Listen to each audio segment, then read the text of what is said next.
as the Executive Director for the Hellenbader Institute for Nonprofit Management. I have a couple of co-presenters today. Lindsay Frost, who's a student here in our Nonprofit Management and Master of Science program, and she also works at UWM for School of Freshwater Sciences, and Kelly Jahnz, who's also in our Master of Science in Nonprofit Management and Leadership, who works for the Medical College of Wisconsin. These two individuals have gone above and beyond their studies by virtue of participating with Dr. Anderson and I in a research team where we are working on a number of different projects, including this one that looks at nonprofits in Nova Scotia and Wisconsin. But there are several other projects that we're working on as well, and I just want to applaud the two of them for doing this work outside of their normal studies. And we've had a lot of fun working together this summer, and this presentation is one of the culminating moments of some of the efforts that we've been putting in. We also are encouraging the two of them to join us at going to some national conferences and the like as a potential reward for all their hard work. I want to say a couple of things by way of introducing the subject matter tonight. First of all, the title of our presentation is Board Dynamics and Executive Director Job Satisfaction, Nova Scotia and Wisconsin Nonprofits. A couple of things by way of methodology and the like and how this study got started. I'd like to tell you that we spent a lot of time rigorously examining the characteristics, the demographics of Nova Scotia and Wisconsin. But I would not be telling the truth.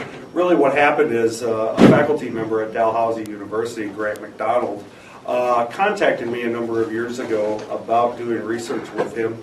And the real reason he contacted me was because he wanted to talk a little bit about an article I had published that he read. So it started off very innocently and eventually led to a fairly sophisticated research design that included focus groups both in Nova Scotia as well as in Wisconsin with nonprofit leaders, including executive directors and board members in both locales. And we got a lot of really positive feedback from that work that we did with those focus groups, eventually leading to a survey that I'll elaborate on a little bit later on that went out to both executive directors and board members. With that, I'm going to turn it over to Lindsay, who's going to talk a little bit about our objectives and the background of our research. All right, so in this study, we were looking to uncover some of the factors that contributed to job satisfaction for executive directors at nonprofit organizations. And there was some background with this, and their job satisfaction being related to their relationship with their board of directors. So there's tons and tons of literature out there about job satisfaction in the private sector and also in the public sector, but there's very, very little literature out there about executive director job satisfaction. So our work does build off of these two studies here, the Daring to Lead 2011 study, National Study of Nonprofit Executive Leadership, and the Driving Change National Study of Nonprofit Executive Leadership from Ottawa. And then just a little bit more background. So some of the current trends in the nonprofit sector in Canada and the United States include the following. There's a turnover crisis of nonprofit executives, and there's a cohort of them who are ready to retire, and they're at the age of moving on in their lives. So that's one issue, but then it's also compounded by the fact that there's no real leadership succession planning. So these executive directors are getting to the end of their life cycle in their nonprofits, and they're not passing on kind of their knowledge and their experience to the next generation. So that's another issue. And then the high levels of stress and burnout that are related to these careers are also compounded by the fact that compensation levels and compensation packages for executive directors in the nonprofit sector don't compare well to public or private sectors. And then some more about the board relationships. Poor executive director relationships with their boards can be contributing to the executive director's job satisfaction. And then the perception of the executive director's effort in supporting their boards. So sometimes the executive directors either feel like they're not having the feedback from the boards that they're looking for, or that relationship just needs to be improved upon. So turn this back over to Thanks, Doug. Lindsay. A couple of things that I wanted to say by way of some broad hypotheses that we were really interested in examining in our first cut of the data. And I might stress here at this moment that this is really our first cut at a data set that is very rich and we feel privileged to have that looks at a number of other dynamics relating to the sector and the relations between boards and executive directors. But one of the areas that we were most intrigued by was the nature of this relationship between boards and executive directors because of the literature that is out there in the sort of trade literature dealing with such topics as role conflict between executive directors and their boards, conflicts between them in particular as it deals with fundraising responsibilities and the like. And so one of the things that we're really curious about is what role do board dynamics play in influencing how satisfied executive directors were with their work? And I think one other thing that I think is important is that, as Lindsay had suggested, job satisfaction, if you do a Google Scholar search on it, I think it's been reported as the most studied social science phenomena in organizations in the public and private sectors. But strangely enough, in the nonprofit sector, there's relatively little published research on this. So it was a little bit of an opportunity for us as well to examine a very commonly researched phenomenon, but not in the nonprofit sector. But we are again really looking at the nature of the relationship between boards and executive directors, and in particular the relationship between how boards behave and how satisfied executive directors were with their jobs. We also, as another major set of hypotheses, and they're embedded in this rather large comment here, executive director job satisfaction in relation to their boards, we hypothesize would not be significantly affected by executive director or organizational dynamics. And here are some examples that you'll see in the equations we use that we control for: age, gender, race, years of experience, organizational nationality, which is an interesting comment. That just means whether or not they're in Wisconsin or Nova Scotia. Size or subsector, and size in this particular case gets at budget size. Now, I will say in this first cut, we did not end up controlling for budget size. We ended up imputing those data a little bit after we imputed the survey data, so that's not captured here necessarily, and it'll be interesting in our second round in examining these data, what we come up with. A couple of points about the actual survey methodology you might find interesting. We did this in 2011 after I said carrying out some pretty extensive focus groups, which was a heck of a lot of fun, particularly for me as I got to go up to Halifax and Grant got to come down here. But one of the things that we did is we stratified the sample across subsectors within the nonprofit sectors in Nova Scotia and in Wisconsin. That took a bit of time. It took a bit of time to actually mesh the categorizations that differed between Nova Scotia, that is Canada and the U.S., I should say. But nonetheless, we worked it out. We believe we have a good matrix for how that worked. And what's interesting is when you start looking at our response rates, you see some interesting things. We sent out 1,355 surveys in Wisconsin. We got a response rate of about 14%. And in Nova Scotia, we sent out 272, a lot fewer, but we got a much higher response rate, in fact, almost double, which was interesting in and of itself. And in the study, we actually surveyed executive directors, board chairs, and board members for a three-way perspective on many of the same phenomena. And in our results today, we're going to be focusing on executive director questionnaires themselves. That is, we're here solely looking at the responses of executive directors. And I think that's an important consideration as you look at some of the things that we have here. And moving on to the next slide, a couple of things that we did here. At the first cut of the data, we took a little bit of a risk. We wanted to capture executive director satisfaction in its broadest sense. And if you look at the survey questions, you can see that it's a little bit of a stretch the way we combine these various questions. The first question suggests or says, on balance, the board and the executive director work as a team. The second one indicates when the board makes decisions, the executive director usually understands what the board intended. And then the final one has the strongest face value, which is, I am satisfied with my experience as an executive director.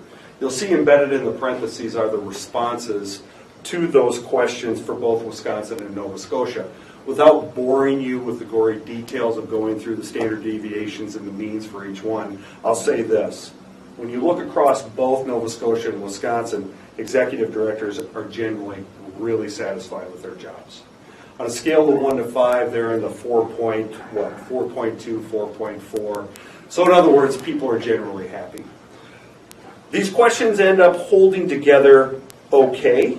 When you look at the Cronbach's alpha, the coefficient there, for Wisconsin it's 0.76 and for Nova Scotia it's 0.68. The literature suggests that those coefficients should be above 0.7, so we're almost there for Nova Scotia as well. If you round up, we are. So that's okay that we do this based upon what the statistical techniques suggest.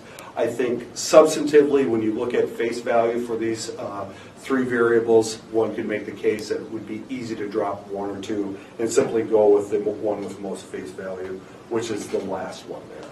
Again, I don't want to belabor that, don't want to bore you with the details. I think the takeaway is, when all is said and done, executive directors in these two places are highly satisfied with their job. Moving on, however, some things change a little bit. And once again, we measured a couple of different things, a couple of different areas when it comes to board dynamics. And Lindsay, if you go back to the, I guess it's the fourth slide, where it says hypotheses. Yeah, there you go. One of the dimensions that we wanted to look at dealt with the extent to which the board operates as an effective deliberative body, embracing and managing different points of view in the accomplishment of tasks. And then the second one is board self-management, the extent to which the board takes responsibility for themselves in terms of meeting, planning, recruitment, self-regulation, and self-evaluation. So if you go back to our findings and the Board Dynamics Index, you can see some of the questions that we used there. And I'm happy to answer any questions that you might have about the three questions that we measured here. But one of the things that I think I want you to look at is the mean responses for each one of those questions. Based upon executive director responses, suggests that things aren't so pleasant in terms of how these executive directors view their boards. A 3 on the scale of 1 to 5 in this case was basically neutral. So executive directors in both places are saying that, as a general rule, their boards are doing okay, but not nearly as highly responsive as they were about their own job satisfaction in these respective locales. Relatedly, if you go to the next slide, the one dealing with board self-management, again, I'm happy to answer any questions about these various questions, but you see here again that the responses aren't nearly as strong. So what this is telling us effectively is that executive directors are slightly disappointed in the behavior of their boards in managing themselves, as well as how well these boards are dealing with one another. The members are dealing with one another in their deliberations and the like, which was basically one of the things that the literature had suggested to us and what practitioners were telling us on a regular basis, that boards were often lax in their responsibility for managing their own affairs. Oftentimes people were not taking their responsibilities as board members very seriously and the like.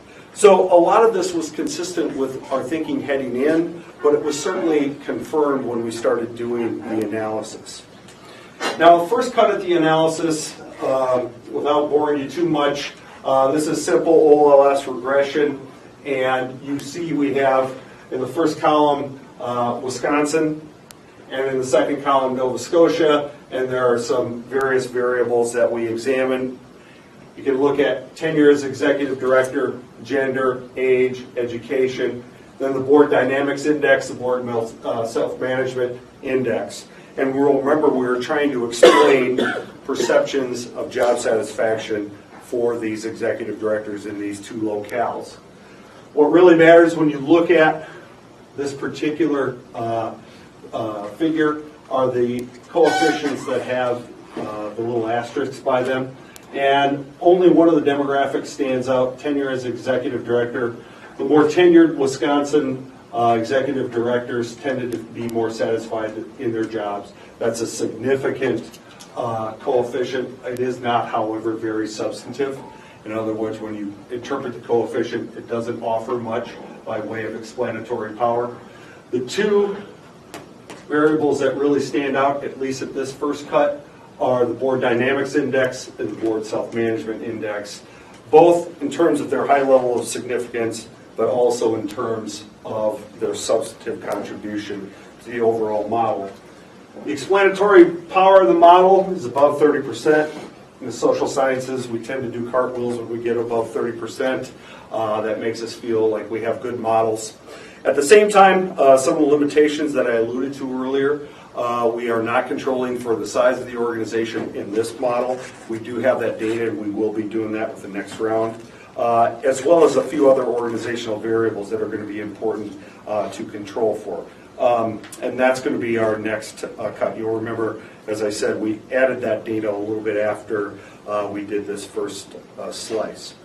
With that, I'm going to turn it over to Kelly, who's going to talk a little bit about a few other points that we think are important. So before we talk about our results, we can talk about what's out there in the literature right now. And existing literature suggests that nonprofit executives in general are satisfied with their jobs, and the more that they're involved with supporting and educating their boards, the higher their job satisfaction. But this doesn't necessarily mean that they're pleased with their board performance or their relationship with their board. So, for instance, executive directors report that board chairs are either unengaged or overly engaged, that they're not involved enough in fundraising is a common problem, and that if there are performance reviews, they are unuseful, if there are any at all. And so executive directors put a lot of energy into the board, but this relationship is not necessarily reciprocated. And so this relationship seems to be an important piece of job satisfaction for executive directors. Some other influencing factors are the board leadership, board involvement in fundraising, as I said, issues about role conflict and relationship conflict, so who is responsible for what, issues over that, and as Ihrke pointed to, what are significant for us are the board dynamics and board self-management, along with a strategic future focus, whether they think big picture or whether they think day-to-day, as well as if they provide each other with useful feedback for one another, and as well as appreciation and emotional support. So our results tend to support previous findings in the literature that there's this high level of overall executive director job satisfaction, but there's the stress related to the board relationship. And our study adds these two factors that Ihrke described, that are board dynamics and board self-management. So board dynamics, how do they operate as a team and work together to make decisions? And then the self-management would be more about how they're self-sufficient, how they can take care of themselves in terms of planning or evaluating themselves. And the presence of both of these tend to lead to higher executive director job satisfaction in general. And we did test for these other demographics that Dr. Ihrke talked about, and we found that they were not affected by tenure and job, gender, ethnicity, age, education, subsector, or organization nationality, with the exception of the tenure in Wisconsin. And these results do differ a little bit from some previous studies, but in ours there was not a significant relationship. And then Dr. Ihrke can talk a little more about what future research would be needed. One of the things that we'll hopefully be doing here is that we not only have this, what we call quote-unquote softer data that is survey data and the like, but we also have harder data that will enable us hopefully to create some measures that are common in the literature on terms of organizational performance, such that we can test whether or not executive director job satisfaction really matters as it relates to organizational performance and the like. Couple of other things. We would like to begin to delve a little bit deeper into several other areas. The role of appreciation in the executive director board relationship. What does it look like? What is its incidence? Strategic focus, the extent to which the board's work has more of a strategic rather than a fiduciary focus. The board role and trust issues tend to be embedded in a lot of these kinds of discussions. We have the ability to do that with a lot of our survey questionnaires. And these are just a couple of areas that we expand or plan on expanding our research on this one particular phenomenon, that is executive director job satisfaction. I should also say, as I mentioned earlier, that we have a number of other areas that we explored in our survey research. One of the areas that we explored in particular had to do with the role of board chairs and the extent to which they can actually help manage many of the dynamics that we were talking about. And what's interesting about that particular phenomenon is that we asked board chairs themselves, other board members, and executive directors to respond to a series of the same questions about the board chair's leadership. And I will tell you that those perspectives tend to differ very significantly across these three players in the organization. And we'll be able to present those perspectives to you, hopefully in a future colloquium. So that's just one area. There are numerous other areas in the survey. It's a fairly lengthy survey as well that we will be exploring. And I just want to say thank you, everyone, for your time today, and in particular, thank you to Kelly and Lindsay. I will also say that Dr. Anderson's had a role in this work too, and we are going to look to further slice the data, examine the data, and hopefully then write up our results and submit it to a journal article for review. So those are sort of next stages for our little group. It's been a lot of fun, and what we'd like to do now, of course, is turn it over to the audience for any questions that you might have. Nice. Does anyone have any questions? How long do you take, Alan? Well, I do. Just a basic one about the survey. Mm-hmm. This is all data, statistics, don't know anything about it. So the survey was what? How many questions? Off the top of my head, Jackie, I can get you a copy. It's probably about 50 questions. So you're saying you analyzed some of the data from the survey, but not all of it. So there's more. There's a little bit more there. We have the survey data, Jackie, but we also have 990 data and the equivalent for Canada for some of their financial output and other data that we can combine so that we can control for some of that data as well. And then why or how did you decide to do this with Canada? Because I'm assuming there's some differences with how Canada views nonprofits or their culture. Mm-hmm. One of the reasons, the main reason I did it is Grant McDonald at Dalhousie contacted me and just talked to me about potentially doing some collaborative research. So it was more of a convenience study than anything.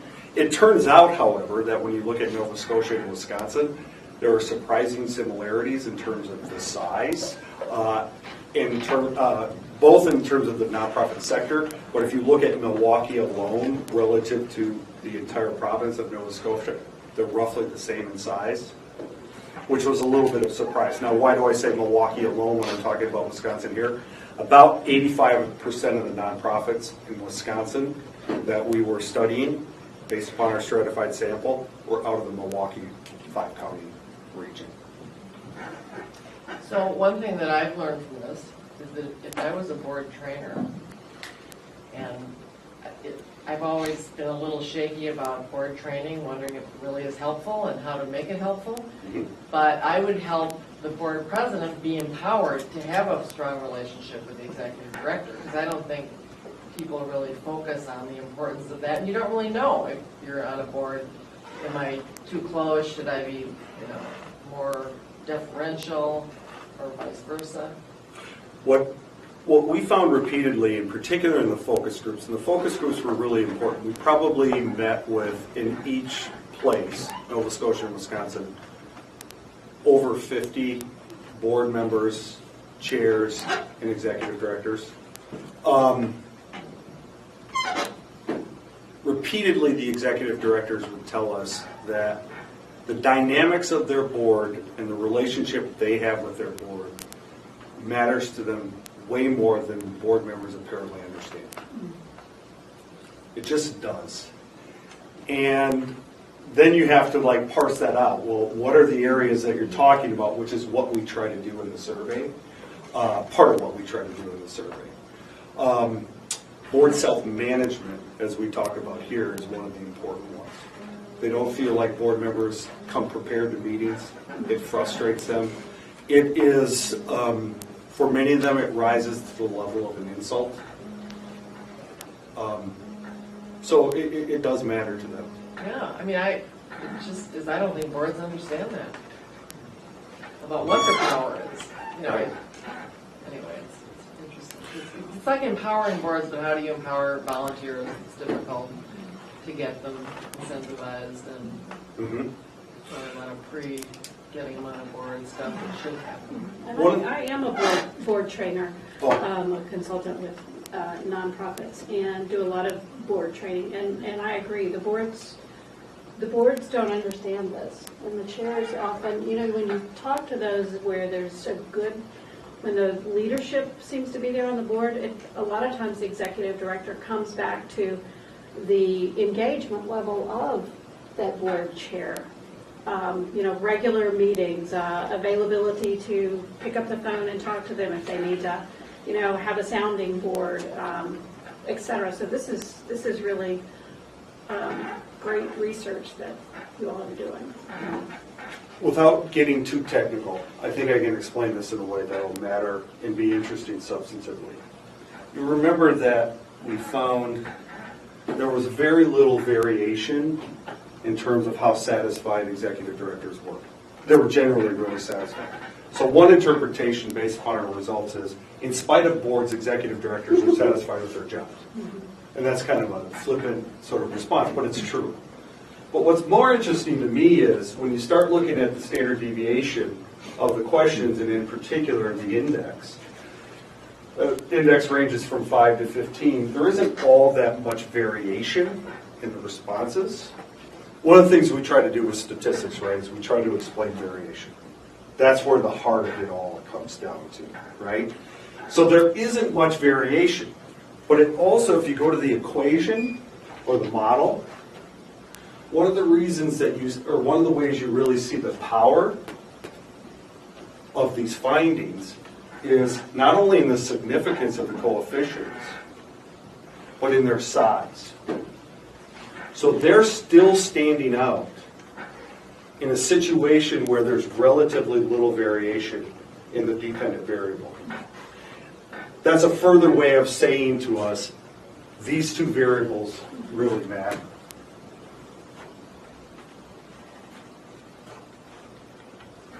So Doug, did you ask? You said that you asked questions to the board chairs and board members as well. So did you ask them the questions about how they view the dynamics and self-management of the board? We have all of that. What's the correlation between the way a manager looks at it and the board perceives it? Are they about the same, or are there huge differences between them? I can't answer that one yet. Just haven't done that one yet. Okay. It'll be fun to see that. Yeah. This seems a little bit weird, but I wish we would have asked. Not every part of all three surveys, board chair, board member, executive director, were exactly the same, right? One thing we didn't ask board chairs and board members were, how much do you think your executive director enjoys their job? So I don't have that parallel question.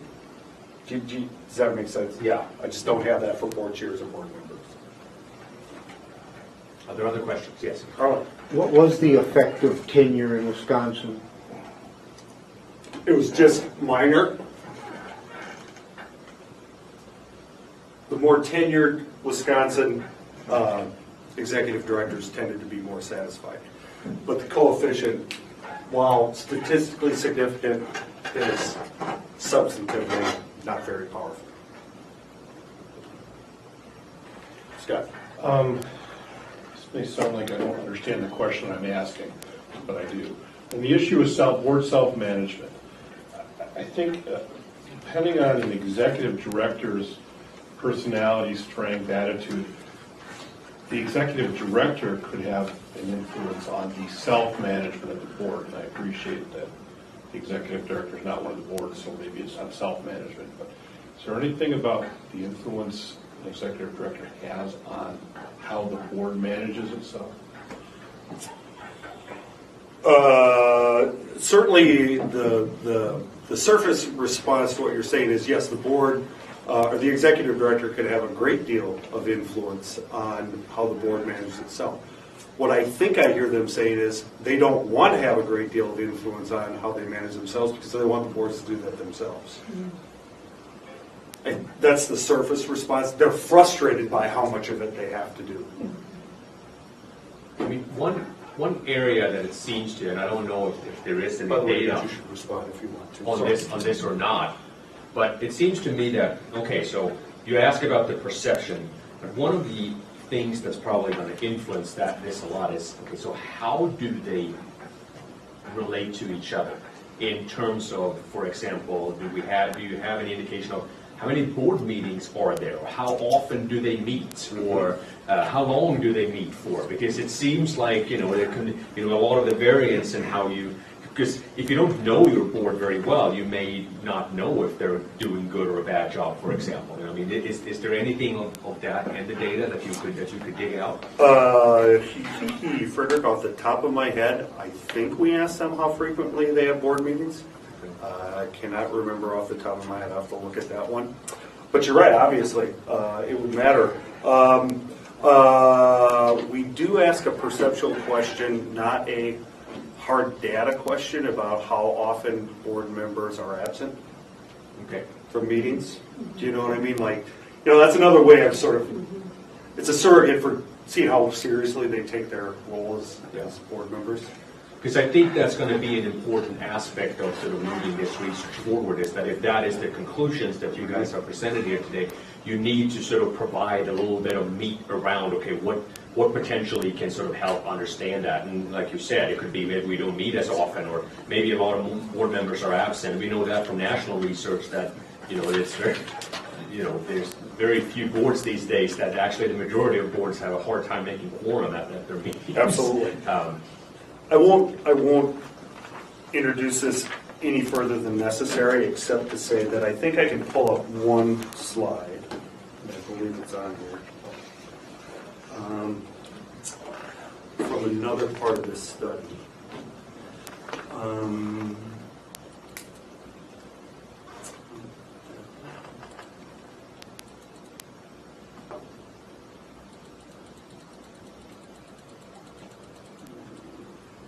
That looks like a nice PowerPoint. It is a nice PowerPoint from another part of what we did. Could we get the speed go a little slower?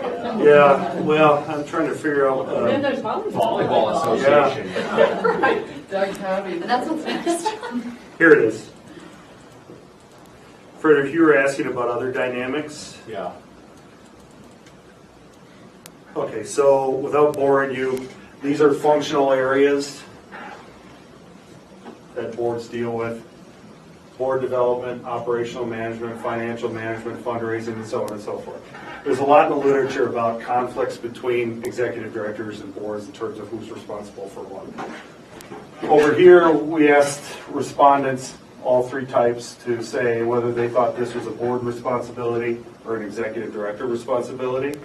And if you buy into the literature, there should be big gaps between what executive directors say and what board members say if there's a lot of role conflict in terms of who's responsible for what, right? Because that's sort of the definition of role conflict. Yeah, so if you look here, here's Wisconsin nonprofit responses. The squares are board member responses. The triangles are executive directors. There's very little difference across both places. in So almost. is this why they're satisfied with their work? I'm not sure. I'm not sure. This one, I think, is right, gang, fundraising and program evaluation. This one makes sense why there's some disagreement, because, This makes sense, it's typical. yeah. A lot of boards don't like to. But if you look at it, there are only like a couple of them that rise to the level of statistical significance. And almost none of them, in terms of what the literature and what practitioners tell us, rise to the level of any real substantive difference. That was a big surprise. And you know, when you look at, I'll show you a different way of looking at this that isn't very useful. See those numbers? It doesn't tell you the same thing. Even though it does tell you the same thing, you have to look at it graphically to really see that as far as role conflict goes, that apparently isn't contributing too much to these folks not being satisfied with their job. And that was a surprise. That was So do a you bit think of, people were telling the truth? well, now here's a study limitation. I mean, I'm saying, because you're saying, I may believe that fundraising should be shared. Yeah. But I may also really want the executive director to do it all, so. Yep. Made an error in the study in this way. We asked them how things are currently. We didn't ask them how they think things should be. This is how things are. Was this an oversight? Or just didn't think of it? I would love to see that juxtaposition up there. This is how they think things are in their organizations right now. So I have one more thought about this thing about job, unuseful performance reviews, if any at all. I think there needs to be a law that says you have to review your executive director once a year, and that there's an instrument that you can be handed, because what usually happens is you go online, let's find an ED evaluation tool, Yeah. and then you don't do it for 2 years because no one really wants to spend all that time or criticize anybody. Or Well, one of the things, that's an area, Jackie, I used to do a lot of research in. And one of the things is that we know is that performance appraisal is fraught with a host of problems. One of the areas that I would like to study beyond what you're getting at, just they're doing it at all. You can do it poorly, you can do it well, or somewhere in between. So there's that issue. Another thing that I think has to be taken into consideration, is it tied to anything, right? One of the dumbest things we've done in many departments here on our campus for the last 10 years, since we haven't had raises, is academic departments still go through evaluation processes, and people get madder than hell at each other because we have 360-degree evaluations. So they do these evaluations and people are mad, and it's not tied to anything. So it's really hurt morale. So some departments have actually opted out of it until there's something at the end of the process. Yeah, I don't understand their importance. I've been on boards where we don't ever do it, or maybe a same group does it every year, or well, all of a sudden after 5 years, like, okay, let's do one. Mm-hmm. Another simple question dealing with satisfaction that I wish we would have asked but did not was, are you satisfied with your compensation? That would have been an easy one to throw in there, we didn't. Part of the problem is, right, that things get long, people, you don't want to take too much of their time. Our hope when we did this originally was that this would be, doing a state and a province would be the start of doing a two-country study, so all of Canada and all of the U.S. And I think we have a chance to do that because we've learned a lot. We've learned what we forgot to ask, what stuff hasn't been useful, those kinds of things. Let me ask you a completely speculative question. I'm just curious to see what you guys think now that you've been looking in the literature and so on. So you mentioned that there seems to be something strange going on here, in that job satisfaction is the most researched topic in social science, but not in the not when it comes to nonprofits and nonprofit executives. Why is that? Why do you think that? Why do you think that is? Frederick, I have no idea, and I doubt myself every time I make that statement, so I'll go home and I'll check again. And there's so few studies that are published on it, it shocks me. I'm not sure why it hasn't been done. There is some stuff that, there is some literature out there about Yeah, what are you doing? job satisfaction of employees in the nonprofit sector and how their satisfaction is related to their relationship with their executive director, but not so much focused on the executive director's actual satisfaction.